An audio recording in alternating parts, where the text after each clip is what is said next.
Friends, as an IT employee మీరు ఒక కొత్త కంపెనీలో జాయిన్ అయినప్పుడు, లేకపోతే కొత్తగా ఒక ప్రాజెక్ట్‌లోకి వెళ్ళినప్పుడు, మీకు ఒక structured at the same time ఒక ప్రొయాక్టివ్ అప్రోచ్ ఉంటే మీ మీద ఒక మంచి ఇంప్రెషన్ అయితే పడుతుందన్నమాట. సో, ఆ అప్రోచ్ అనేది ఎలా ఉండాలనేది అయితే తెలుసుకోవడానికి అయితే ట్రై చేద్దాం. ఫస్ట్ థింగ్ వచ్చి అండర్‌స్టాండ్ యువర్ ఎక్స్‌పెక్టేషన్స్. మనందరికి తెలుసు.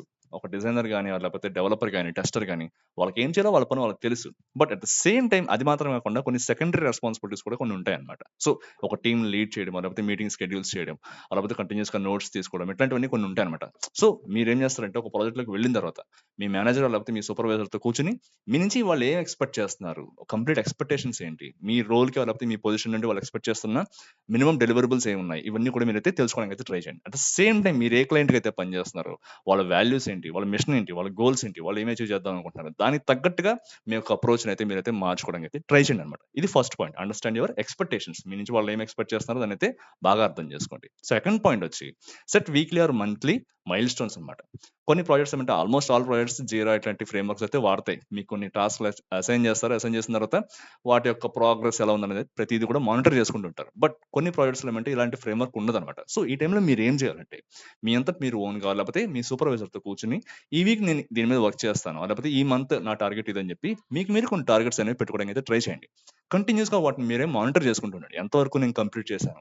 ఇంకా నేను ఏమేం చేయాలి? ఏమైనా చేయాలంటే మధ్యలో ఉన్న బ్లాకర్స్ ఏమైనా ఉన్నాయని చెప్పి ఎప్పటికప్పుడు చూసుకుంటూ ఉండండి. ఏమైనా మధ్యలో ఇష్యూస్ వచ్చాయంటే మీ యొక్క ఇమ్మీడియేట్ సూపర్వైజర్‌కి అయితే ఇన్ఫార్మ్ చేయడానికి అయితే ఎప్పుడు వెనకాడొద్దన్నమాట. సో, ప్రతీది కూడా ప్రతి రోజు లేకపోతే ప్రతి వీక్ మీరు పెట్టుకున్న టార్గెట్‌కి తగ్గట్టుగా ఎప్పుడు మానిటర్ చేసుకుంటూ ఉండండన్నమాట. ఇది second point. And third point వచ్చి మీట్ యువర్ స్టేక్ హోల్డర్స్. చాలా మంది చేసే తప్పేమంటే నేను నా పని ఒకటి చేసుకుంటే సరిపోతుంది. నా పైన ఒక మేనేజర్ ఉంటాడు. ఆయనతో మాట్లాడుకుంటే సరిపోతుందని చెప్పి ఓన్లీ వాళ్ళ పని మాత్రం చేసుకుంటుంటారు. ఇది చాలా తప్పనమాట. స్టేక్ హోల్డర్స్ అంటే ఆ ప్రాజెక్ట్‌తో సంబంధం ఉన్న ప్రతి వ్యక్తిని కూడా స్టేక్ హోల్డర్ అంటారు. సో, సపోజ్ మీరు ఒక టెస్టర్ అనుకోండి. టెస్టర్స్‌కైతే ఆల్‌మోస్ట్ డెవలపర్స్‌తో ఎక్కువ పని ఉంటుంది. సో, అలా కాకుండా మీ యొక్క స్టేక్ హోల్డర్స్ మీకు ఎవరైతే బిజినెస్ ఇస్తారో వాళ్ళు, మీ యొక్క సూపర్వైజర్స్ లేకపోతే మిగిలిన వేరే డిపార్ట్మెంట్స్‌లో ఎవరైతే మీకు మీ ఓడీసీలో కనబడతారో వాళ్ళందరితో కూడా మీరైతే మంచి టర్మ్స్ మెయింటైన్ చేయడానికి అయితే ట్రై చేయండనమాట. వాళ్ళతో కలవండి. వాళ్ళు ఏం చేస్తారు? వాళ్ళ వర్క్ ఎలా ఉంటుంది? వాళ్ళ వర్క్ తోటి మీకేమైనా రిలేషన్ ఉంటుందా? మీరేమైనా మధ్యలో కోరిలేట్ చేసుకోవచ్చా? మీరేమైనా వాళ్ళ నుంచి ఏమైనా గెయిన్ చేయొచ్చా? ఎక్స్‌పీరియన్స్ లేకపోతే నాలెడ్జ్ ఏమైనా గెయిన్ చేయొచ్చా? ఇవన్నీ తెలుసుకోవడానికి అయితే ట్రై చేయండనమాట. సో, స్టేక్ హోల్డర్స్ ఎప్పుడు కూడా మంచి రిలేషన్స్ అయితే ఇప్పుడు మెయింటైన్ చేయడానికి ట్రై చేయండనమాట. ఇది third point. And fourth one వచ్చి stay on top of key deliverables అనమాట. మీకేమైనా వర్క్ అసైన్ చేశారంటే దయచేసి స్టిప్యులేటెడ్ టైమ్‌లో దాన్ని ఇప్పుడు కూడా కంప్లీట్ చేయడానికి ట్రై చేయండనమాట.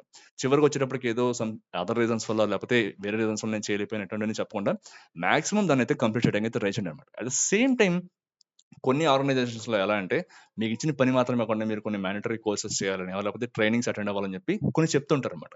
ఇవన్నీ కూడా మీరేమంటే మీ పై మేనేజ్‌మెంట్ నుంచి మీకైతే ఈ రకమైన కొన్ని వార్నింగ్ మెయిల్స్ అయితే పంపుతుంటారు.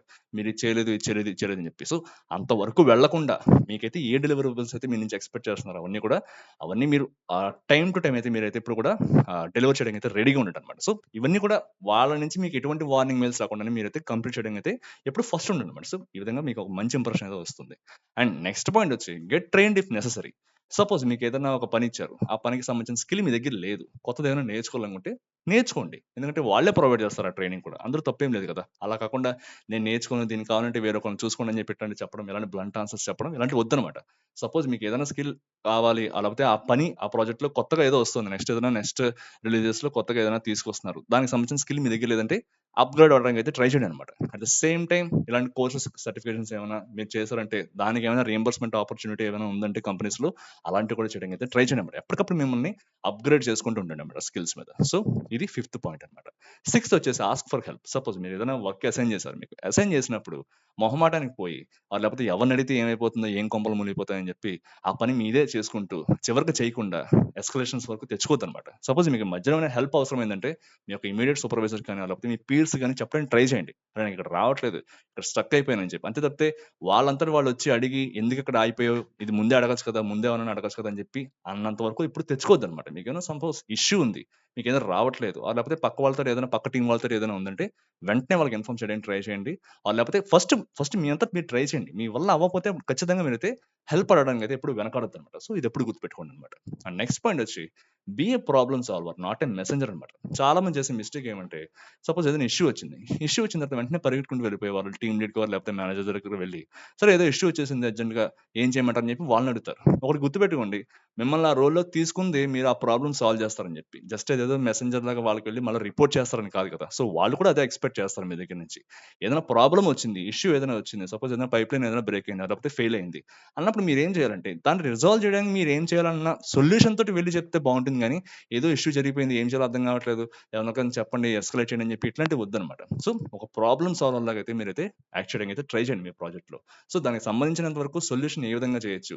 లేకపోతే ఎవరిని కాంటాక్ట్ అయితే మనకైతే సొల్యూషన్ వస్తుంది. సో, నా వైపు నుంచి నేనేం చేయగలుగుతాను? ఒకవేళ అదేమన్నా మీ వరకు వచ్చిందంటే అప్పుడు మీరేం చేయాలి? ఇట్లాంటివన్నీ కూడా ప్రొయాక్టివ్‌గా గనుక మీరు వెళ్లి వాళ్ళకి చెప్పారంటే మీ మీద ఒక మంచి ఒపీనియన్ అయితే ఉంటుందన్నమాట. ఓకే. వీళ్ళేదో జస్ట్ ప్రాబ్లమ్ మాత్రం చెప్పడం కాకుండా దానికి ఏం చేయాలో, ఎలా రిజాల్వ్ చేయాలో కూడా చెప్తున్నాడని చెప్పి మీ మీద ఒక మంచి ఒపీనియన్ అయితే ఫ్రేమ్ అవుతుందన్నమాట. సో, ఇదెప్పుడు గుర్తుపెట్టుకోండి. You just not a messenger. You are a problem solver అన్నమాట. So, you are expected to do that అన్నమాట. సో, ఇదెప్పుడు గుర్తుపెట్టుకోండి. అండ్ నెక్స్ట్ పాయింట్ వచ్చేసి డోంట్ వెంట్ అన్నమాట. చాలా మంది చేసే పనేమంటే కొన్ని కొన్ని సార్లు ఏదైనా కొద్దిగా ఫీడ్‌బ్యాక్ అనేది రాంగ్‌గా వచ్చినా, నెగెటివ్‌గా వచ్చినా, లేకపోతే కన్‌స్ట్రక్టివ్ ఫీడ్‌బ్యాక్ తీసుకోలేక కొంతమందేమంటే ఎక్కువ ఎమోషనల్ అయిపోతుంటారు ప్రాజెక్ట్స్‌లో కూడా. సో, మేము చేస్తున్నప్పుడు కూడా మా ప్రాజెక్ట్‌లో ఒక అబ్బాయి అయితే ఉండేవాడనమాట. సో, అతనికి ఏమైనా సరే నెగెటివ్‌గా చిన్నదేమైనా వచ్చిందంటే వెంటనే ఎమోషనల్ అయిపోయి ఏడ్చేస్తూ ఉండేవాడనమాట. మాకు భయమేస్తుంటది. అరే! ఏంట్రా బాబు వీడు ఇలా ఉన్నాడు. చిన్న చిన్న దానికి కూడా ఇంతలా ఫీల్ అవుతున్నాడని చెప్పి.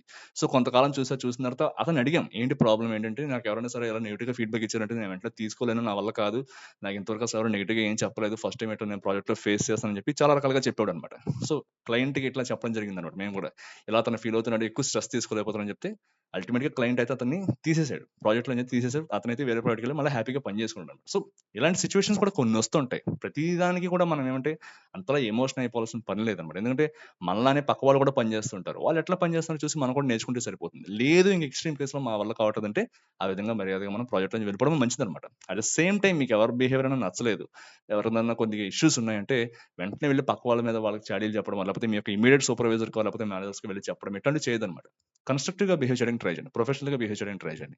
మీ వైపు నుంచి మీరేమైనా ఆ ఒక ప్రాబ్లమ్ సొల్యూషన్ తీసుకురాగలుగుతారా? లేకపోతే మీరు సాల్వ్ చేయగలుగుతారా? రిజాల్వ్ చేయగలుగుతారా? అనేదైతే చేయడానికి ట్రై చేయండి. ఇంక ఏం అవ్వట్లేదు, మీ వల్ల అవ్వట్లేదు, ప్రొఫెషనల్‌గా మీరేం చేయలేకపోతున్నారంటే అప్పుడు మీ పై వాళ్ళకైతే ఎస్కలేట్ చేయడానికి అయితే ట్రై చేయండి. అంతే తప్పితే వాళ్ళ గురించి వేరే వాళ్ళు లేనప్పుడు వేరే వాళ్ళ దగ్గరికి వెళ్లి నెగెటివ్‌గా చెప్పడం ఇట్లాంటి పనులు ఎప్పుడు చేయొద్దనమాట. డోంట్ వెంట్ అనమాట. సో, ఇదెప్పుడు గుర్తుపెట్టుకోండి. అండ్ నెక్స్ట్ పాయింట్ వచ్చి స్టే ఆర్గనైజ్డ్. మీరు ఏం చేస్తున్నా, మీకు కేటీ ఇస్తున్నా సరే, లేకపోతే మీరు ఎవరికైనా కేటీ ఇస్తున్నా, ఏదైనా క్లయింట్ ఇంటర్వ్యూస్ అటెండ్ అవుతున్నా, లేకపోతే క్లయింట్ సెషన్స్ అటెండ్ అవుతున్నా, ఏం జరుగుతున్నా సరే నోట్స్ తీసుకోవడం మాత్రం ఎప్పుడు ఆపొద్దనమాట. సో, ఆ నోట్స్ తీసుకోవడం కూడా చాలా ఆర్గనైజ్డ్‌గా ఉండాలన్నమాట మొత్తం అంతా కూడా. సో, ఈ విధంగా నోట్స్ తీసుకోవడం, ఆర్గనైజ్డ్‌గా ఉండడం. సపోజ్ చాలా క్యాలెండర్‌లో మనకైతే చాలా ఈమెయిల్స్ వస్తుంటాయి. చాలా మీటింగ్స్ అనేవి వస్తుంటాయి. మీరు అటెండ్ అవ్వని మీటింగ్స్ అయితే తీసేసేయండి. ఆర్గనైజ్డ్‌గా పెట్టుకోండి. మీ యొక్క క్యాలెండర్ మొత్తం కూడా ఆర్గనైజ్డ్‌గా పెట్టుకోండి అనమాట. అట్ ద సేమ్ టైమ్ చెప్పినట్టుగానే నోట్స్ అనేది ఎప్పుడు చాలా కీ అనమాట. సో, ప్రతి దాంట్లో కూడా మీకు ఎక్కడ వీలైతే అక్కడ నోట్స్ తీసుకోవడానికి అయితే ట్రై చేయండి. ఏదైనా సెషన్స్ అవుతున్నాయి. మీకేమైనా రిక్వైర్మెంట్ ఇస్తున్నారు. నోట్స్ తీసుకోండి. మీరు ఎవరికైనా ఏదైనా చెప్తున్నారు. నోట్స్ తీసుకోండి. అతనికి ఏం చెప్పాం? ఏ పాయింట్స్ అతను నేర్చుకున్నాడు? ఏ పాయింట్స్ అతనికి అర్థం కాలేదు? ప్రతిది కూడా మీరు నోట్ చేసి పెట్టుకోండి అనమాట. అలానే క్లయింట్ ఏమైనా మీకు ఎక్స్‌ప్లెయిన్ చేస్తున్నాడు. ప్రతిది కూడా నోట్ చేసి పెట్టుకోండి అనమాట. ఏదైనా సరే మీరు నోట్ చేసి పెట్టుకోండి. ఎందుకంటే తర్వాత ఏమైనా ఎస్కలేషన్స్ వచ్చాయంటే ఈ డాక్యుమెంటేషన్ ఏదైతే మీ దగ్గర ఉంటుందో ఇదే మీకు చాలా ఉపయోగపడుతుందనమాట. సో, అలానే ఆర్గనైజ్డ్‌గా ఉండడానికి ట్రై చేయండి. మీ డెస్క్ గాని లేకపోతే మీ యొక్క డెస్క్‌టాప్‌లో లేకపోతే మీ క్యాలెండర్ ప్రతిది కూడా ఆర్గనైజ్డ్‌గా పెట్టుకోవడానికి అయితే ట్రై చేయండి అనమాట. సో, ఎవరైతే ఈ విధంగా ఆర్గనైజ్డ్‌గా ఉంటారో వాళ్ళైతే కొద్దిగా మంచిగా బిహేవ్ చేస్తారు. అట్ ద సేమ్ టైమ్ మంచి ఇంప్రెషన్ అయితే వస్తుందన్నమాట వాళ్ళని చూసి కూడా. వాళ్ళని చూసి కూడా పక్క వాళ్ళు కూడా కొద్దిగా ఇంప్రెస్ అవుతారు. వాళ్ళలా ఉండాలని చెప్పి ట్రై చేస్తుంటారన్నమాట. ఈ విధంగా ఆర్గనైజ్డ్‌గా ఉండడం వాళ్ళని చూసి. అండ్ లాస్ట్ పాయింట్ వచ్చేసి బీ అసర్టివ్. మీకేదైనా టాస్క్స్ అసైన్ చేస్తున్నారా? లేకపోతే మిమ్మల్ని ఎవరికైనా ఏదైనా చెప్పమని చెప్పినప్పుడు ఏమంటే, మీ వైపు నుంచి ఏమైనా ఇష్యూస్ ఉన్నాయి. మీకేమైనా కన్సర్న్స్ ఉన్నాయంటే దయచేసి వాటినైతే గట్టిగా, ఫర్మ్‌గా చెప్పడానికి అయితే ట్రై చేయండి అన్నమాట. అలా కాకుండా ఎవరో ఏదో అనుకుంటారు. ఏదో మొహమాటంగా ఉంది. ఇప్పుడు యెస్ చెప్పకపోతే ఏమన్నా అనుకుంటారేమో అని చెప్పి ఏదో మొహమాటానికి యెస్ చెప్పడం. తర్వాత ఆ పని చేయకుండా వదిలేయడమా లేకపోతే సతమతం అవ్వడం ఇట్లాంటివి వద్దనమాట. ఆ పర్టిక్యులర్ టాస్క్ చేయడానికి స్టిప్యులేటెడ్ టైమ్ ఎంత అవుతుంది? దానికి కావాల్సిన రిసోర్సెస్ ఏంటి?